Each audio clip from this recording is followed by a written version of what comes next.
Okay, Chumash and Rashi, Torah portion. We are Parshas Vayakhel, second to last Torah portion of the book of Shmos, the book of Exodus.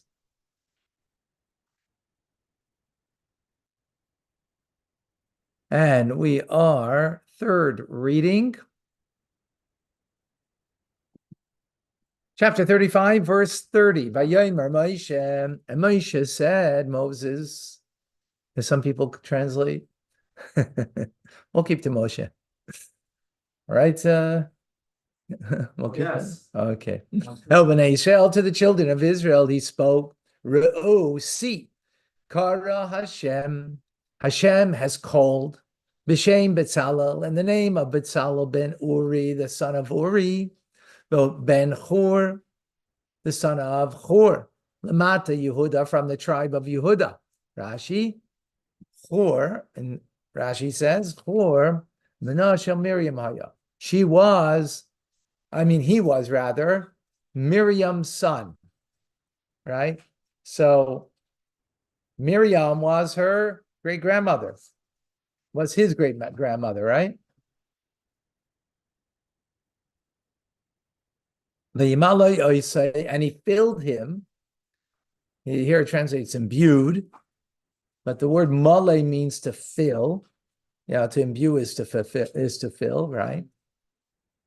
As Ruach Elikim, with the Spirit of God, he was filled. He was imbued. B'chokhmah, with wisdom. B'tvuna, with insight.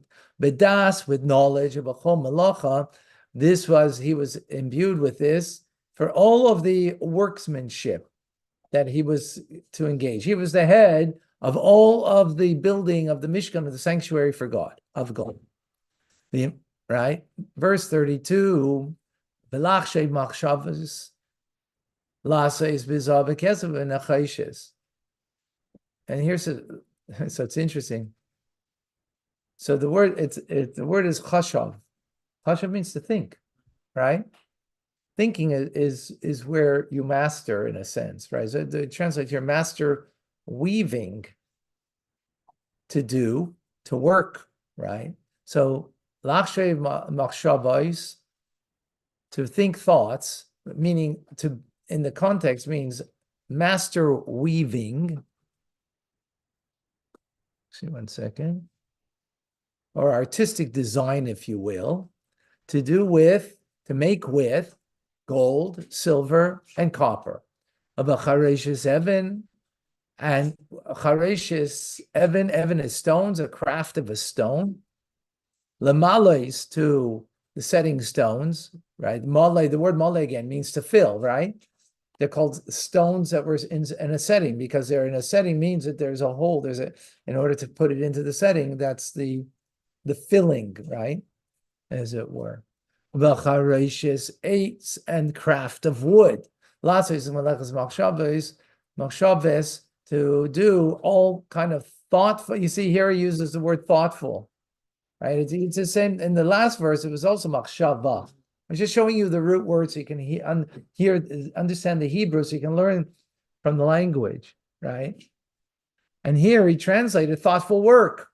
Malacha means work, and machshaves means machshava, means thought, thoughtful work, meaning intentful, crafted, right? That's what the idea is, and that's what it means before, to do the master weaving.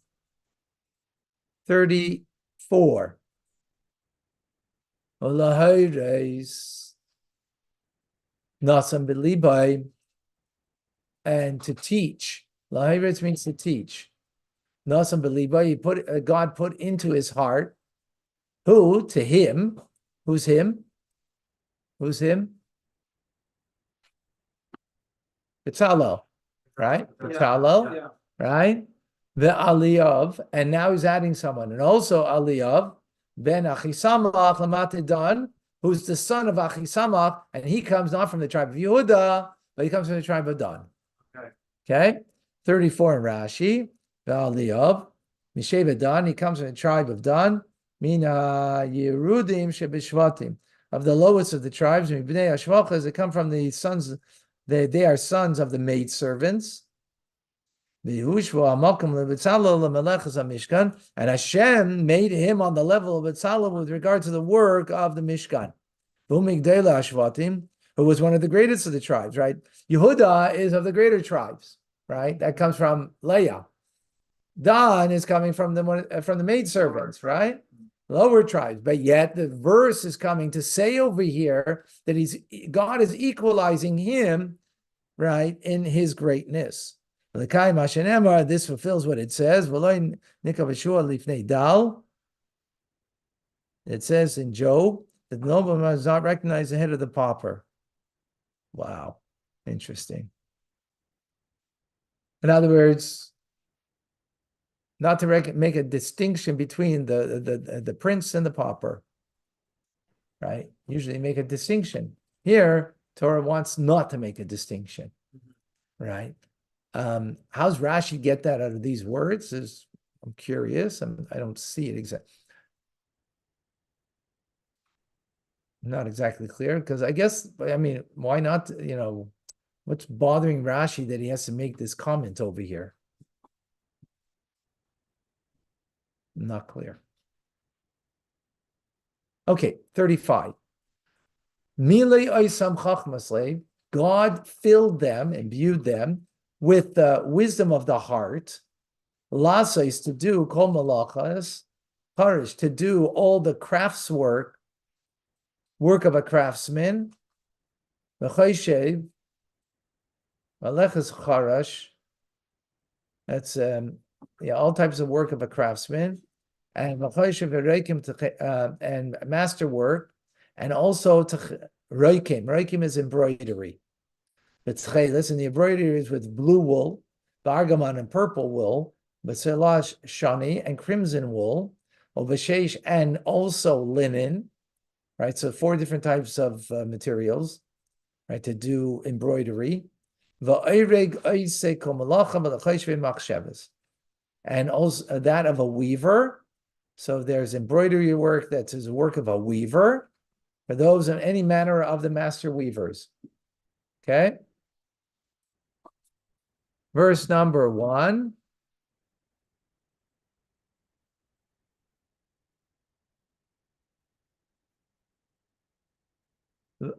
So B'tzalel and Eliyav and every wise-hearted man, and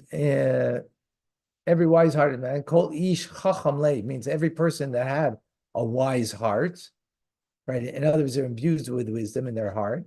Asher nasan Hashem chachma, that a God gave it. Where is it coming from? Where is this coming from? It's coming from God, right? He's giving chachma, he's giving wisdom, he's giving tuna insight, behema in them, ladas, in order to know, in order to know what to do in the work of holy work, holy service. And all that God commanded. God commanded the things to do, but to have the craft and the wisdom to be able to do that, God gave them to do that. Those 2 in particular, but all others. Vayikra Moshe el B'tzalel. And Moshe called to B'tzalel, Eliyav, and to Eliyav. They'll call ish chacham leiv, and to every person who had this wise-hearted capability, Shenasan Hashem chachma, that Hashem gave them that wisdom, beliboy, in his heart. Kol asher nasei liboy, that all those that their hearts were lifted, Likarva, to approach El Malacha, to approach to do the work, right? In other words, so Moshe now called to them, right? The previous verse is telling us that God gave them the capability, right? Now Moshe is calling them to duty, And they took from before Moshe Eskola Truma, all of the offerings, Asher Heviu b'nei Israel, that the children of Israel brought, right? I mean, 13, 15 different types of things: gold, silver, copper, the 3 types of wool, the linen, the planks of wood, and everything, right? All the things that they need, that they brought. That they brought for the work of the holy service, in order to make from it. And and they brought him, and they brought him more gifts every morning. So they are now chosen, right, to work with everything, and and the children of Israel, right? Meaning, who are the children of Israel? You know, it always speaks about the children of Israel. So one wise person asked, where were all the adults when this happened? Saying the children of Israel, Bnei Israel, right? So where were the adults? They're the children of Israel. Right? But how are they the children of Israel? Because who's Israel? Jacob. So they're all descendants of Jacob. So they're the children of Israel. Whether you're 100 years old or a day old, you're the children of Israel. Exactly.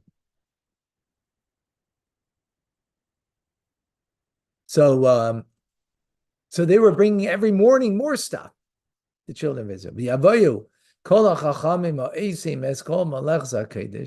And then all of the wise men who were doing the work of the holy work, each person doing his specific job, that they were doing.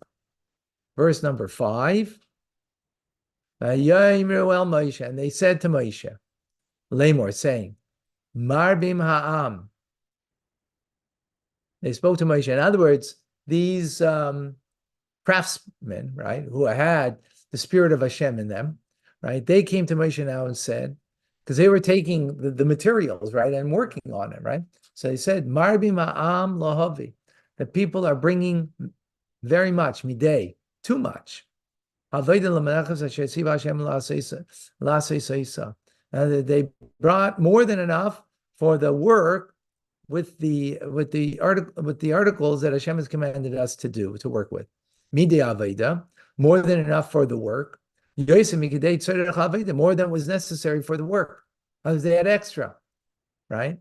Others, this is the first campaign, fundraising campaign, and the last that the fundraiser said, okay, it's enough, you don't have to give any more. Actually, they weren't even the fundraisers; they were the ones who distributed the money or used the money, right? First and last. Mitzav Moshe. And Moshe commanded, and they made an announcement. They passed a sound in the camp, which means they made an announcement, right? But the word yaviru comes from avor, to pass, like what? Where do we know that? Like Avram Ha'ivri. He's called the Hebrew. Ivri means, we translate as Hebrew, but Ivri means what? On the other side. He was one person against the entire world, right? One person, a believer in God, and the rest are pagans, right? So it means to pass on the other side, passing on the other side. So there was a passing of a voice, meaning an announcement was made, right, throughout the camp. Lamor saying, Ish v'isha, a man and a woman. So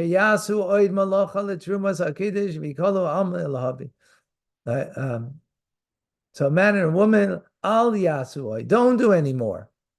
For the work, the truma, for giving the offerings, the holy offerings, right? No more. And the people stop bringing. Rashi bikalu lashimaniya, meaning they held back from bringing more. Last verse today, and the work was sufficient. For all of the work, to do it, and to leave over to have extra. Rashi in 7.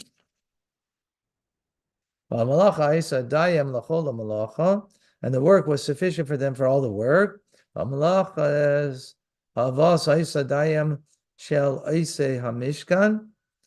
The work of bringing was sufficient for those who made the Mishkan, for all of the work of the Mishkan, to make it, and to have surplus.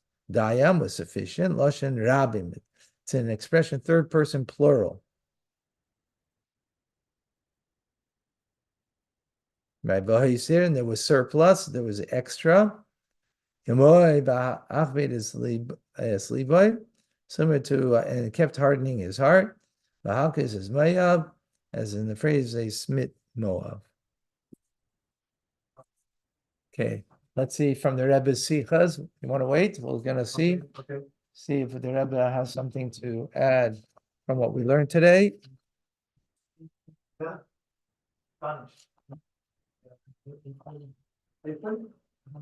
3:30. I think it's 3:30.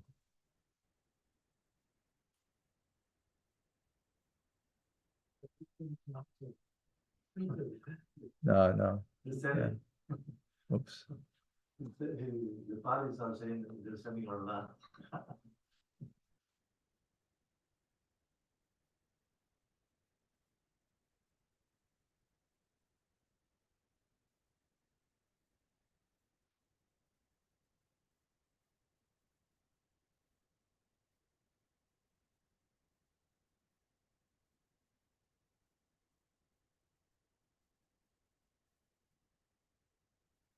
So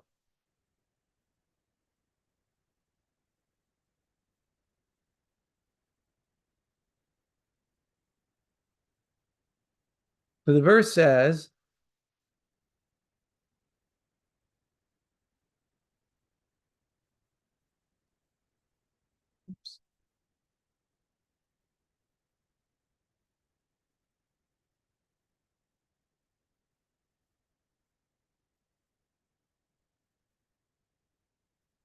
oops, hang on here.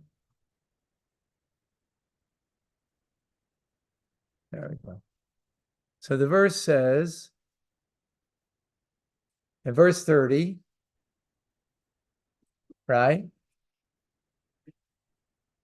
In verse 30, it says, the first verse from today, right? It says, and Hashem spoke to Bnei Israel and see, Kara Hashem, that Hashem has called in the name of Betzalel, Ben Uri, Ben Hur, Amata Yehuda. Right? What does Rashi say? Hur, Ben Hashem Miriam Haya. He was the son of Miriam, right? Meaning, so it's that this is the great grandson, right? He's the great grandson of Miriam, right? So the Rebbe says we need to understand, why did Rashi have to say that Hur is the son of Miriam? We already know this several times beforehand. In other words, this is not the first time that the name Hur has come up, right? We already know, actually, Hur was killed by those who made the golden calf, right? And there we know that Hur, that's why Aaron participated, because his nephew, because his nephew, that Hur is his nephew, right? Miriam's son. He was killed. So that's why he participated, because he knew he had to hold them back. This way he can hold them back, to try to delay things, right? Because otherwise, if he doesn't participate, they'll kill him too. And then, what do you have from that? Not that he was worried about being killed. It was like, then they're going to sin immediately, right? They're going to sin more, right? Right? He wasn't frightened of that. Right? To put the brakes on, exactly. Exactly. So we know there about Hur, that Hur is the son of Miriam, and there's other times also. Okay? So then what does Rashi have to tell us over here? Firstly, right?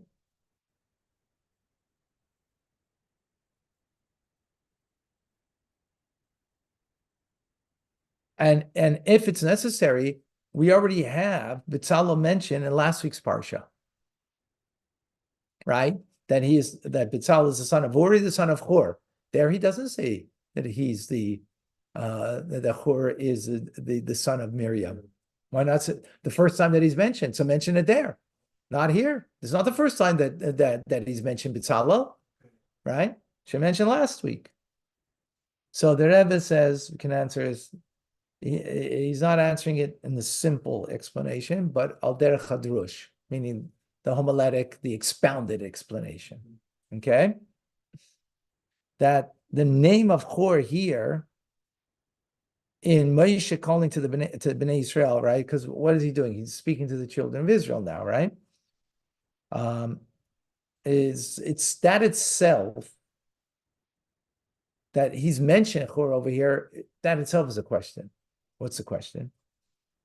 Why is Moshe mentioning his name over here to the children of Israel? Because this is Moshe speaking, right? This is not telling us who he is, right? Just like this is Moshe speaking to the children of Israel. Why do they have to say that? Why did he have to say that to them, right? Especially, he was killed because of the Cheta Egel, right? He was killed because of Egel. And what are we talking about over here? We're coming here to bring a kapara, an atonement for the Chet Egel, because what was the ongoing atonement for the Jewish people for the sin of the golden calf? Building the sanctuary for God, right? In other words, God came and presented himself at Mount Sinai, but he left in his presence, right? Because of that, the Jewish people sinned. So God said, okay, after they did tshuva, but now in order that they should not do that sin again, make a home for God where God's presence will always be, right? So that is to bring an atonement for their sin, right?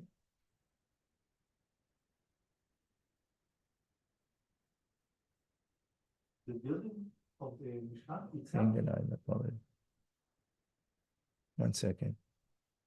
The building of the Mishkan itself is an atonement. Is an atonement, yeah. That's why they're given the command the day after Yom Kippur, after the Day of Atonement. They're atoned, but we always need atonement for the Chet Egel. I have such a serious sin, right? That every generation. So therefore, it's a continuous thing. How? You're going to bring offerings on the Mizbeach as a result, right? And the presence of Hashem is there, right? So that you won't further sin. So mentioning Hur over here, right, is mentioning, right, to the Bnei Israel, is mentioning him in the fact that he got killed. And here he got killed because of the Cheta Egel. But here the whole point of this is the atonement. So like there's no place to mention him. Why mention him? It's like, hey, we're built, why do you have to mention and bring a pain to the Jewish people and mentioning his being killed, right? Which is the atonement that's, that now brings this thing to be built as an atonement. It's like, look at your sin, like you're saying, when you mention Hur. That's why Rashi has to say that he's the son of Miriam. He's not mentioned here in his own zchut, in his own merit, but in the merit of his mother. Therefore, this is not a genai. This is not a genai, a put down to the Jewish people, because it's like here we're building the thing to bring atonement for the Chet Egel, which brought to the killing of, like you're putting that in our face, which is a genai. It's an insensitivity, to bring that. The Moshe would bring that to the Jewish people. So he didn't do it for that reason. He brought it for the merit of Miriam. Now, why the merit of Miriam needs to be mentioned here? That's another question that I don't know. Now, as opposed to Parshas Kitisa, last week's Torah portion, right? There isn't a question at all, because there it's speaking about Hashem speaking to Moshe. So when Hashem is, and it's not Moshe speaking to the Jewish people, therefore, there's no question of why Hur's name is mentioned. God speaking to Moshe and saying that I'm going to appoint him, right? He's the one to be appointed. So that's not a derogatory. Genai is derogatory. It's not a derogatory thing to mention Hur, because you're not putting it in the face of the Jewish people, right? But here it's derogatory. So Rashi's saying that he's not bringing it up because of Hur and what happened to him, but because Hur is the son of Miriam. Now, why that is being mentioned, I guess, because of the good lineage, I guess. Yeah, I guess so. Wait, maybe that fits in with the next Rashi. Hur is from good lineage. Eliav is not from good lineage because he's from Dan, and therefore Hashem is making them, equalizing them, right? From the good lineage and not from the good lineage, and so on. So it's emphasizing the good lineage more so, that he's from the tribe of Yehuda, not only from the tribe of Yehuda, but he's a great grandson of Miriam. Okay, very good. Yeah. Maybe that ties in. The Rebbe, I didn't say it over here. I want to look at the Sikha. Maybe in the Sikha he ties it in. Okay, shkayach.